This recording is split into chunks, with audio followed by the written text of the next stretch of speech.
జగ్గంపేటలో ఘనంగా 78వ స్వాతంత్ర దినోత్సవం నిర్వహించారు.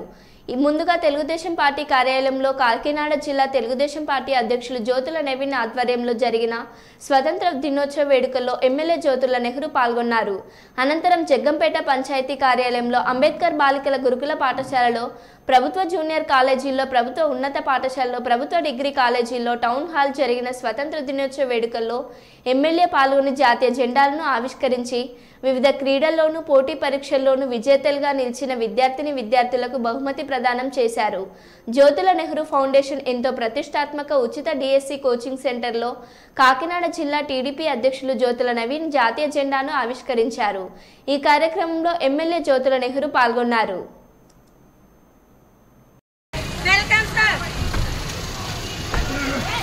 మేడం గారు ఇవ్వండి. ఇలా చూడమ్మా మేడం గారు.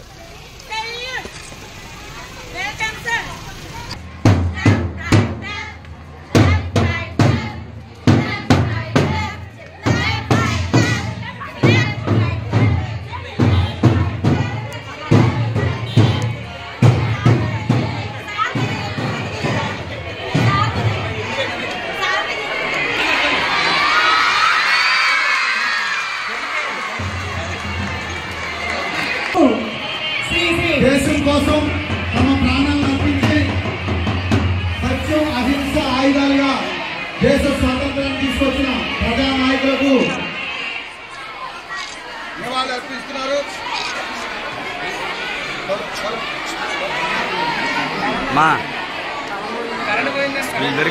స్కూల్ దగ్గర కాదమ్మా, కిందనే సురేష్మాల్ డీలర్ కిందమ్మా. వస్తారు నేను తీసుకొస్తాను.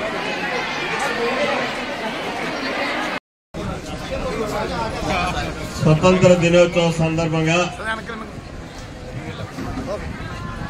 నిర్వహించుకుంటున్నటువంటి ఈ స్వతంత్ర వేడుకలకు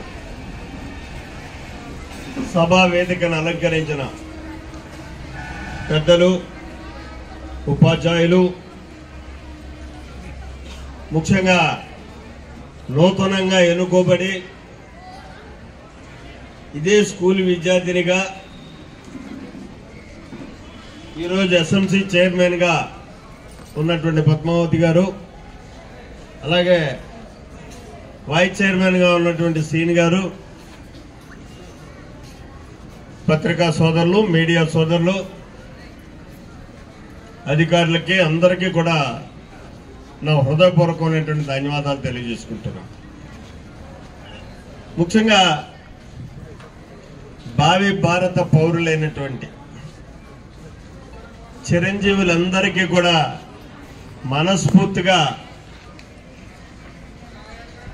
నా ఆశీస్సులు అందిస్తున్నాను.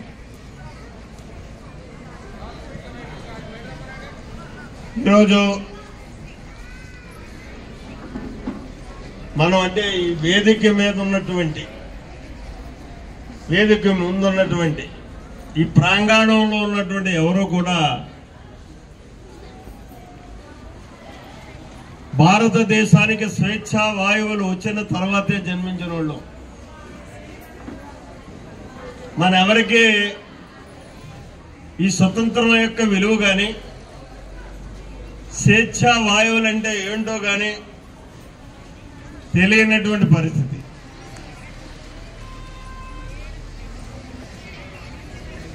ఎందుకంటే ఆ రోజు చరిత్ర చెప్తున్నటువంటి సత్యాలు కానీ ఒక్కసారి మనం చూసుకున్నట్టయితే, భారత పౌరులు ఎంత నిర్బంధంలో జీవించారు అన్నదానికి చరిత్ర సత్యాలు ఎన్నో చెప్తున్నాయి. దాన్ని పురస్కరించుకునే రవి అస్తమించినటువంటి బ్రిటిష్ సామ్రాజ్యాన్ని 400 సంవత్సరాలు పైబడి ఈ భారతదేశాన్ని హస్తగతం చేసుకున్నటువంటి ఆ సామ్రాజ్యవాదుల్ని ఎందరో ప్రాణార్పణతో, రక్తార్పణతో పోరాటాలు చేసి, వివిధ రకాలైనటువంటి పోరాటాలతోటి ప్రతిఘటించినటువంటి పరిస్థితి ఉన్నా అహింసావాదంతో ఈ రవి అస్తమించిన బ్రిటిష్ సామ్రాజ్యవాదుల్ని ఈ దేశం నుంచి పాల్దోలినటువంటి మహోన్నతమైనటువంటి నాయకత్వం, ఆనాటి ఉద్యమానికి నాయకత్వం ఇచ్చినటువంటి మహాత్మా గాంధీ ఒకే ఒక చిన్న సూత్రీకరణతో, సత్యాగ్రహం అనేటటువంటి నినాదంతో భారత పౌరులందరినీ కూడా ఏకోన్ముఖుల్ని చేసి ఇవాళ ఇక్కడ ఉన్నారు. వీళ్ళందరూ కూడా స్వతంత్ర పోరాట యోధులే. ఈ వేషధారణలో ఉన్నటువంటి వ్యక్తులంతా కూడా ఈ దేశం కోసం ఏమీ ఆశించకుండా రేపు పుట్టబోయేటటువంటి భారత పౌరులు స్వేచ్ఛా వాయువులతో జీవించాలి అనేటటువంటి ఒక మహదాశయంతో ఆనాడు ఉద్యమించినటువంటి ఉద్యమకారుల సందర్భంగా మనకి ఈ స్వేచ్ఛా అవకాశాలు వచ్చాయి. ఇది వింత పోకడలు తొక్కుతున్నప్పటికీ కూడా దాన్ని నియంత్రించాల్సింది, సరి అయినటువంటి దారిలో పెట్టాల్సింది మీరు అని నేను అంటాను. మీరు ఉన్నతమైనటువంటి విద్యను అభ్యసించి